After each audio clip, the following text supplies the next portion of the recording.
Good evening, everyone, and welcome to Afterthought, where we talk all things mental health and real life. My name is Roxanne Francis, and I am a psychotherapist in the Toronto area. Hello, hello, hello. Come on in and join us. Tonight, we're going to be talking about managing overwhelm for 2021. It has been a crazy 2020 and it continues into 2021. I tell lots of people that the calendar doesn't really respect what's going on in the world, or should I put it the other way around? What's going on in the world does not respect the calendar. It doesn't matter what you have lined up on your calendar. Things in the world will just continue to roll on through. But it can be difficult, and even more so when you are overwhelmed by all the things of life, all the responsibilities, all the things that you have to do. Hey, Lorraine.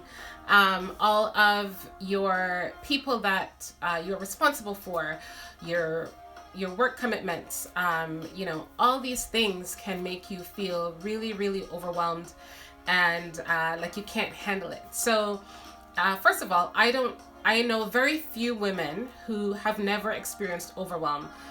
So let me just turn this down. So if you are feeling feelings of overwhelm, like you can't manage all the things, don't worry, you are in good company. I have been known to experience feeling of overwhelm from time to time, and I just have to take a look at what I've got going on, and that is what I'm going to encourage you to do tonight. Because, when you're overwhelmed, it's hard to function. It immobilizes you. You get confused. You make brash decisions, and sometimes they're not the most sound decisions. And so I challenge you to lay down your overwhelm and let's just talk about some of the things that can help you process or walk through some of those overwhelming times and periods in your life so that you don't feel as burdened down. Because when you don't feel so burdened down, you can look at your goals for 2021 and they feel attainable. But when you are overwhelmed, your goals seem so far off into the distance. So let's just talk about some of that. So the first thing I would have for you to do is take a look at all of the things that you hope to accomplish this year, right? I know that oftentimes when the year starts, people look at all the things that they have to do and they think, well, this is going to be my year. Last year was going to be the year for many people. And for a lot of people, it wasn't. For some, it was. Some people who pivoted their businesses or their businesses were able to take off in the middle of this pandemic. 2020 was definitely their year. And for some people walking into 2021, they have all these audacious goals. Audacious is actually my word for the year. So if you have audacious goals and you have a grand vision and you have things that you want to do, I encourage you to make a list of all the things that you want to do for the year. If you want to finish that book that you wanted to write, if you want to start journaling, if you want to lose those last 10 pounds, if you want to, stop drinking, if you want to have more religion in your life, if you want to do any of those things, hey Sherilyn, what are some of the things that you are hoping to do for 2021? So write them down. You can run off and go grab a pad of paper and a pen. Right. Let's think about some of the things that you really, really want to accomplish this year and write them down. Next, I want you to, and this is a strategy that I actually learned from one of my coaches, Nicole Osaman. You can look her up on here if you want to. Get a calendar and think about the things that you want to accomplish within a certain period of time in the calendar. So Sherilyn wants to lose more than the last 10. If you want to accomplish a bunch of things throughout the year, take a look at your calendar and you figure to yourself, when in the year am I going to do item 2? And when in the year am I going to do item 4? When in the year am I going to do item 6? Then I want you to take a look at your calendar and write down all the important dates that are there. So your birthday, your anniversary, the kids go back to school, when I want to retire, all those things, put them into your calendar. And then let's look at all those things that you want to accomplish and take a look. Is it possible to actually buy that car when you and your partner are celebrating your 20th wedding anniversary, because you plan on, doing something big, and that's a big expense. So move the expensive things around so they're not right up next to each other, because financial overwhelm, child, it's not pretty, right? So that's the other thing that I want to talk about. Being overwhelmed financially. So you've made a list of all the things that you want to do this year.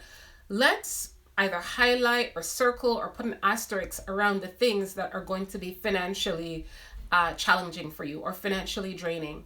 What can you put in place to save towards blessings to me and my family? Thank you so much, Sherilyn. How can you try to put something away financially for some of those big ticket items that are going to cost you? And be careful to, be careful to move them around so that you're not spending too much all at once, because you're still going to want to pay for your electricity. You're still going to want to pay your rent or your mortgage. You still have responsibilities. You want to live and you want to have a little bit of fun. You have these goals that you want to achieve, but you also have financial responsibilities and commitments that you also have to pay attention to. All right. So the next thing that I want for you to do, you've written these things down, you've circled the things that are financially heavy, but then there's other things that are going to require a lot of your time. So did you commit to being on the committee for X thing this year? Did you commit to spending more time with your mother this year or your kids this year? Or did you get that new promotion and it means extra long hours at work? What are some of the things that are going to take up most of your time? Let's look at that. And it's helpful to have a calendar with the whole month in front of you, or even the whole year, so you can figure out when is the time of the year that I'm going to be more exhausted? When is the time of the year that is going to take more energy from me, right? And it's really important to make note of that, because usually those are the times of the year that you feel most overwhelmed. So this is when you are going to enlist help of the people around you. If you have a partner, you're going to say to your partner, okay, hun, at this time of year, I want for you to put this in your calendar, because between these 2-3 weeks, I'm going to need you to make dinner every day this week, or I'm going to need you to do all the laundry because I won't be able to do that, right? Or if you have an adult child living in your home, you need to say, well, during this time of year or this month, or these 5 days in August, I'm going to need for you to do all the cleaning, do all the cooking, pick up the groceries, all those things, because I have this huge project or I have this conference at work that I have to prepare for. Enlist help and call them to the stage, right? You have people around you. You may as well get them to help you. We cannot do this life completely alone, and the people around you need to help. I know that you are always there for them when they need help, and it's time to ask for help. I believe that all of you are on here. Well, here comes our mail. I was just going to say all of you on here are women, but no, Jermaine is here. Hey, Jermaine. But for the women that are on here, we have a really difficult time asking for help. And even the men have a difficult time asking for help. I can do this. I don't have to ask anybody anything, or it's almost a weakness to ask for help. But, what is worse? Taking on everything and falling flat on your face. Like you can do it all. When we know we can't do it all, we need to enlist the help of the supporters that we have around us. Okay. The next thing I want for you to do is be realistic. So you have your calendar out. You've written down all the things that you want to accomplish. You have given them all a space on the calendar. I want to accomplish this in February. I want to accomplish this in April. I want to accomplish this in September. But I want you to look, September is when I go back to school. September is when I have to have my lesson plan ready. September is when the kids are going back to school and I have to purchase all the school supplies. So doing that big thing in September isn't actually going to make any sense. I'm going to move it to November, or I'm going to pull it up to March, right? So move these things around. Give yourself time and space and the mental space to be able to tackle one thing at a time. Because one of the reasons that we deal with overwhelm is because we take on too much all at once.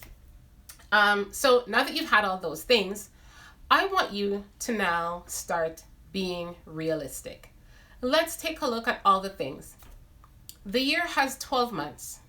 And in those 12 months, if you are a working person, you are going to try and take a couple days off here and there.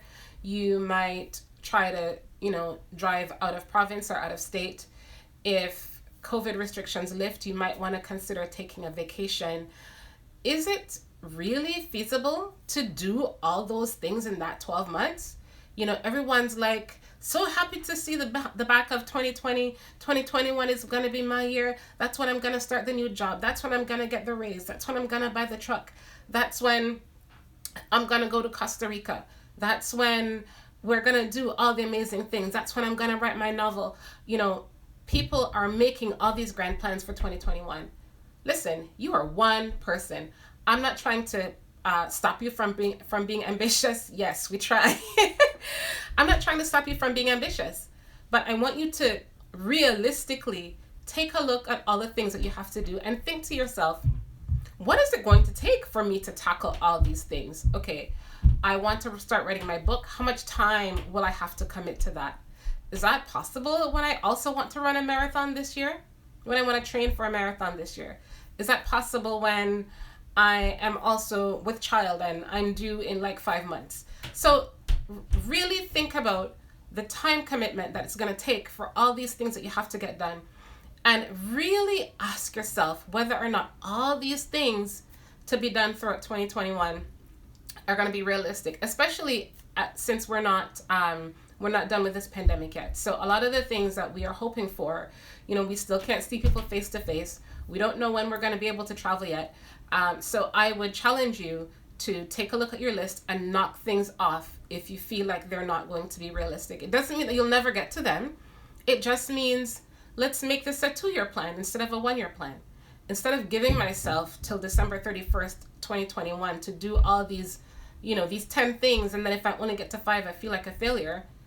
Give yourself the space to do 5 and then shelve the next 5 to 2022, right? Give yourself the space and the time for that. The next thing that I want you to think about in terms of overwhelm is, hey, Sophia, hey guys, come on through. I want you to think about your to-do list for the day. I spoke to someone today who said that they have a never-ending to-do list and she always feels so swamped. I want you to think about what that to-do list looks like. When you wake up in the morning, what are the things that you need to get done? I know for myself, I always have a lot of things in my mind and on the go. And if I keep them here, then I worry that I'm going to forget, because I am of a certain beautiful age where things fall out of my head very easily. And so, yes, Jermaine, we need to learn to be more patient with ourselves. But as you're thinking of all the things that you have to do, I want you to use your phone. Oh, my phone's right here. I'm just looking for it. I want you to use your phone and write things down in your notes, or call on, I can't even say her name right now. If I say, hey, blank, she'll wake up and it'll probably cut off my life. But use the intelligence in your phone to take a note and write things down in your note. Or if you have a journal, at my desk, I have like 500 Post-its, and I have a wall where I keep all my notes to myself. So as I'm talking to someone, or as I'm between clients, or as I'm making my notes and I remember that I have to do so and so, I write it on, I grab a sticky note, I write it on, and I stick it to my wall, right? And then when I get up for lunch, or when I get up for my lunch break, for a break, I grab the sticky notes and I put them in order of priority. And I look at them and I think, okay, it's now 11:15. What's the likelihood that I'm going to get these 10 things done today when I still have 3 more clients? Let's figure out what I'm actually realistically going to be able to get done today. And the things that I can't get done today, I stick them off to the side for tomorrow, right? And I write them down so that I won't forget. It doesn't necessarily mean that I will get to them before the end of today. So I want you to give yourself the grace, be patient around all the things that you have to do today. Remember that there's only so many hours in a day and you are just one person. Now, if you try to prioritize your things and you realize that you do have 10 things that must get done today and you still have a lot of work that you need to do, then you need to ask for help. You need to, if you have an assistant, call an assistant. If you have a cousin who's close to you, call your cousin. If you can call your mom and say, remember to call such and such for me because I can't get to them today. Or can you call my sister and tell her to blah, blah, blah, blah, blah, because I won't get to do it because I have these phone calls that I have to make and I just won't get it done, right? I used to do that with the sticky notes. I have a less hectic job and life now. I use a Clever Fox Pro Planner. Notes are great all around. I've never heard of that, and I'm going to write that down. Clever Fox Pro Planner. Tell us a little bit more about that. Sorry, I'm just writing that down. Clever Fox Pro Planner. I'm going to write that on a sticky note, and I'm going to look into it. But it's really important, regardless of what kind of planning mechanism you use, it's important to get things down out of your head, because your head will only have capacity for so much, and you think that you can remember it all, and you won't. The thing that you're supposed to do today at 2:30, you know when you're going to remember that? Tonight at 10:30 when you're in the shower, and you're going to be like, oh man, I should have, and But if you remembered to write it down, if you put it in your phone, if you put it in your calendar and put an alert or a reminder, then there is a greater likelihood that you will actually remember it and get it done. So the Clever Fox Pro Planner, it helps plan your life and future vision. I'm going to have to look into that. So you guys write that down too and let me know what you think. The Clever Fox is an Fox Pro Planner. All right, so what else? What came to mind? I was talking to a friend this morning. She's actually a friend of a friend. And I know she also struggles with overwhelm. She has 2 children like me. She's a busy working mom and life just gets hectic. And at some point on one of these lives, I talked about enlisting your partner or the people closest to you for help.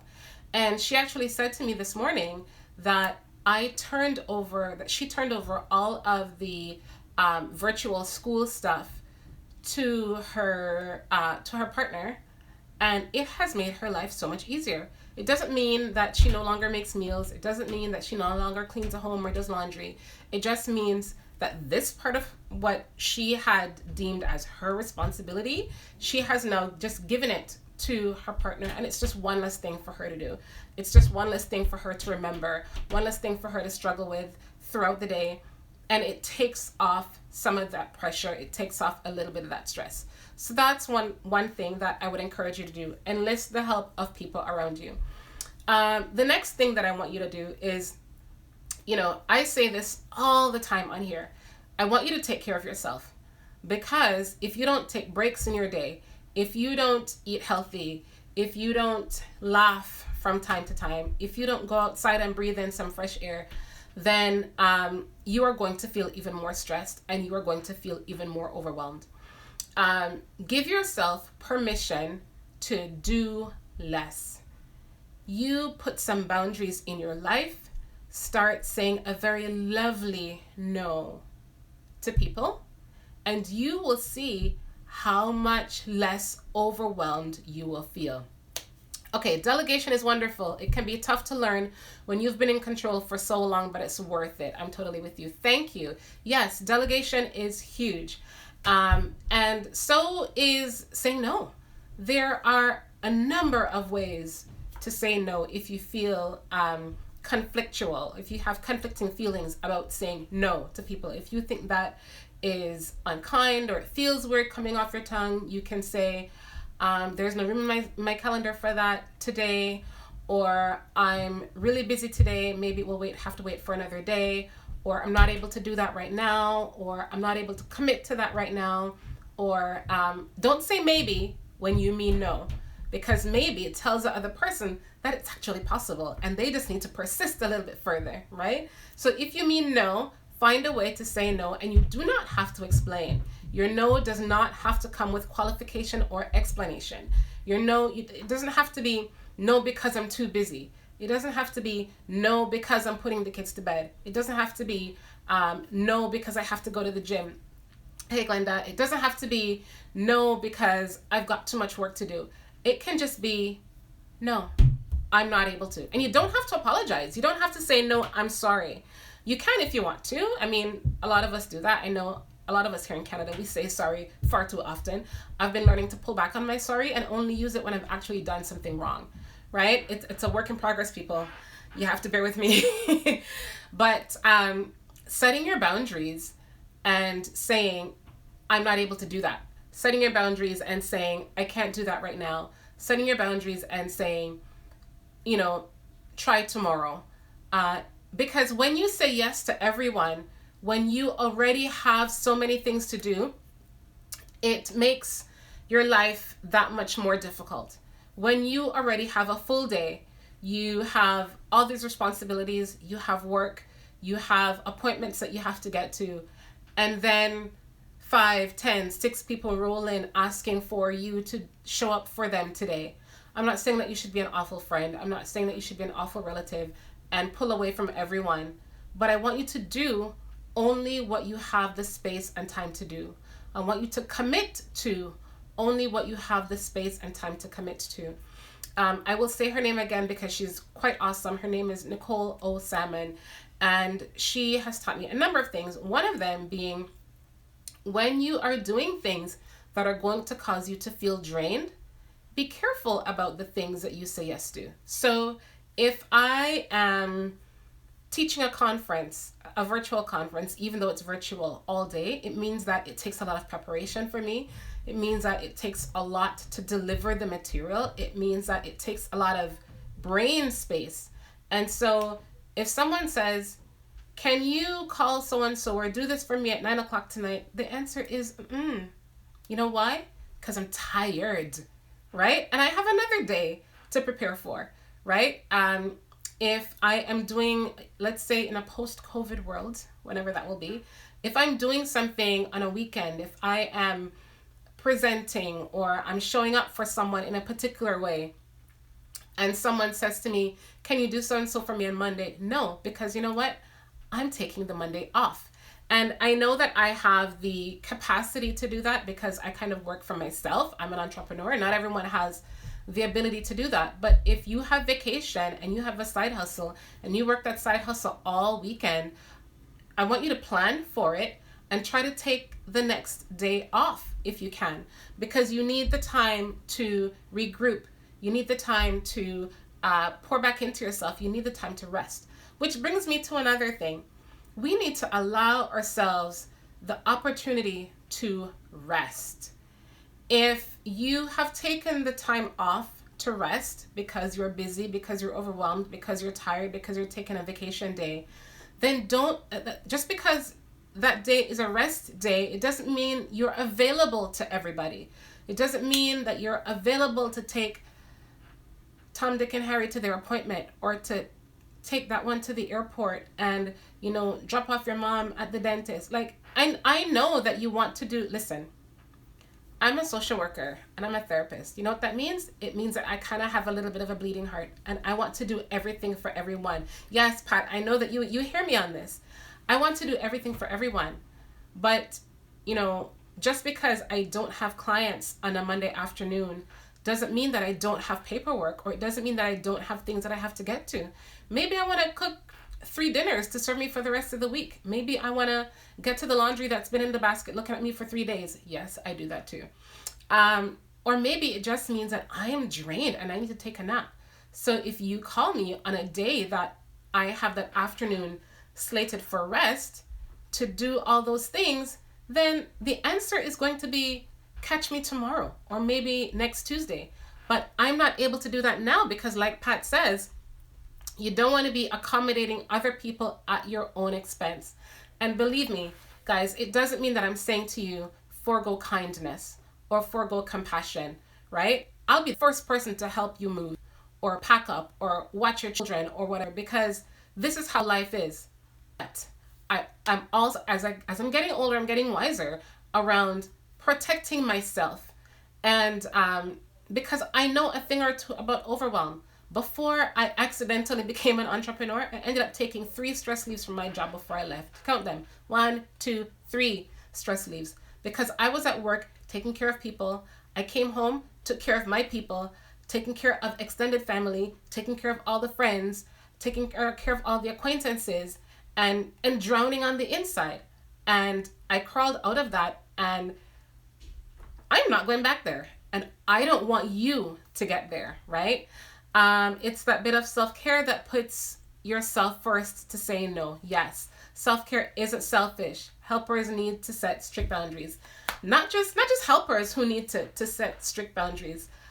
Everybody, right? I encourage you to do that, because I cannot tell you how many women I work with now who tell me that they feel so overwhelmed.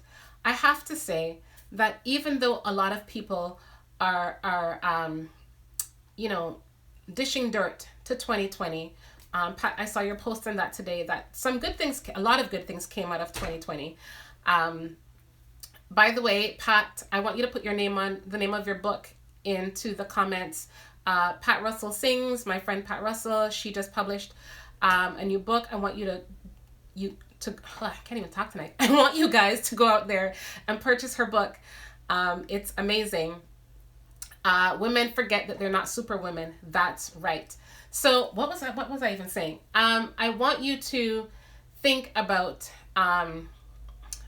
somebody remind me of what I was saying. Yes, Pat's book is called Stronger Resilience.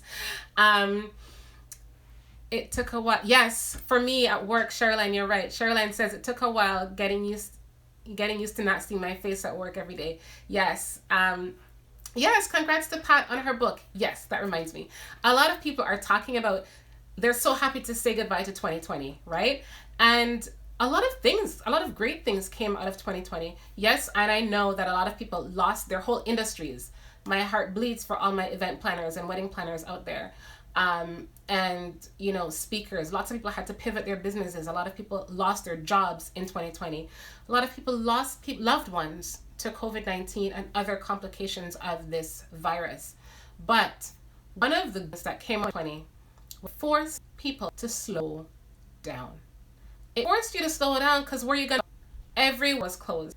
And I'm going to give you an example of my life before COVID hit, right? I got up and I got going to the office because I had clients to see. But before I got going to the office, I got up, I packed kids' lunches, I got them off to school because my partner had to rush off to the train. So he left before I did. So I had to get the kids to school. I had to get myself ready. I had to get to work. I had to see the clients. Then I had to rush home because the kids needed to be picked up from after school, and after school was only open for so long, and my husband doesn't get off the train until X time. Then this one had extracurriculars, then they had homework, and then they had to have something to eat. And then, the day just kept. And I just started to feel, yes, even though I do this work, I was starting to feel like, something has to give here. And I sat down with my husband and I said, okay, I think we have to pull this one out of this extracurricular activity, or you're going to have to find a way to come home earlier, because I can't do this, right? I am not, and he was willing. It wasn't because he was unwilling. He just happened to work further away and left earlier and came home later. And, but once we had that discussion, he was willing to look into, ask at work, how can I leave earlier? What needs to happen? Because he was willing to meet me halfway, right? Figure out what needs to happen in your life so that you're not carrying all the things all at once. Fran is on here. For those of you who love tasty treats, check out Fran Moriko. Fran, if I'm not mistaken, you have 4 children. You need to let us know how you do it. You are an entrepreneur, you have a brand new baby, you're taking care of the other kids, and you're homeschooling. How are you functioning? How do you guard yourself from overwhelm? Because it is it is rough out here in these streets. Natasha, if you're on here as well, I know that you have a family and you're running a busy practice and you're building the things, and we're trying talk to us about. I know you guard yourself against. We were talking about writing things down on your calendar, moving things around if they're too close together, figuring out what is a financial heavy hitter, because one of the things about self-care is putting your finances in place so that you don't get overwhelmed. Does that mean I need to take on a side gig? Does that mean I need to apply for that, higher paying position at work? Does that mean I need to talk to my partner about what he can do to bring in more money?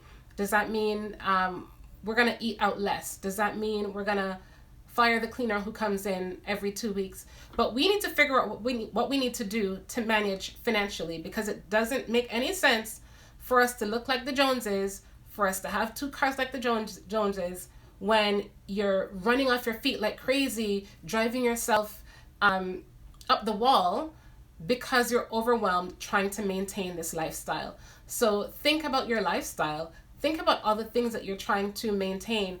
Ask yourself, why? Why am I trying to maintain this?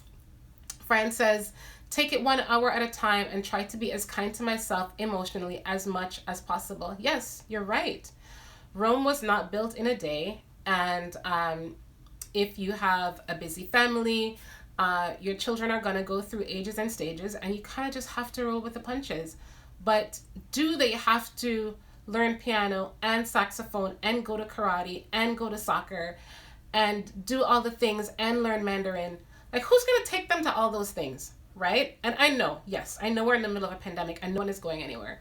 But if this pandemic has taught us anything, is that we can live without all those things. Yes, we are living the negative repercussions of not having some of these coping mechanisms, because living a social lifestyle is definitely one of the ways that people can cope with mental challenges. But this pandemic has taught us that we don't need to live with doing all of the fancy things, that we can live smaller, we can live cheaper, we can live without ordering out every single night, we can shop at the grocery store and meal plan and have things be cheaper, right? Guys, we need to manage our lives that are fraught with overwhelm, because it is going to get us nowhere. Fran says everything has a season and it's give and take, and I wholeheartedly agree with you. So it's 8:37. I usually try to keep you guys here only for half an hour, unless I have a guest or something. But I want to encourage you to be realistic. All the things that you have scheduled for 2021, take a long look at them and ask yourself, do I need to have all of these things on my list for 2021? Second, spread them out throughout the year so that you don't feel like you are doing one on top of the other. Ask for help. All these people around you who love you, get them to show it by helping you. It is not something shameful to ask for help. It does not mean that you can't hack it. What it means is you are committed to living a life that is not, it doesn't have to be that stressful. What else? And schedule some time in your calendar first. Write into your calendar. Nicole always says, write rest into your calendar. Block it off on your calendar so people don't book appointments. People don't call you. When people call you to do the thing on the Saturday that you have scheduled for rest, you say, I'm not available. You don't have to explain it to them. Set boundaries. You don't have to be always available to everyone to do all the things. Take care of yourself. Thank you, Fran, for telling me congrats on my podcast appearance. Yes, for those of you who don't know, I was actually on 2 podcasts this week. One is called We As Start Talking. And they are it's a podcast run by a group of men who are focused on getting mental health out there So Jermaine, if you're still on here, if you know any guys, it's actually information for everyone. I spoke about mental wellness, seasonal affective disorder, the challenge of making New Year's resolutions, all that jazz. And I was also on the Juicy CEO podcast with Monique Bryan. I'm on episode 12, and we're just talking about coaching and community and getting guidance. There's nothing wrong with getting guidance, getting a paid mentor, having community around us, because listen, we cannot do this alone. And again, if you need therapy, hit me up. Natasha Pennycook Therapy is also on here, although I think her waitlist might be closed, but she can tell you who to go to as well. You guys, you need to take care of your mind, take care of yourself. This pandemic is it wants to take us out, but it's going to have to take me kicking and screaming. I plan to stay in the game strong. I Overwhelm. I want you guys to think. I want you to take care of yourself and take care of your mind, because you only have one. I'll see you guys here next week. Same place, same time. Take care. Bye.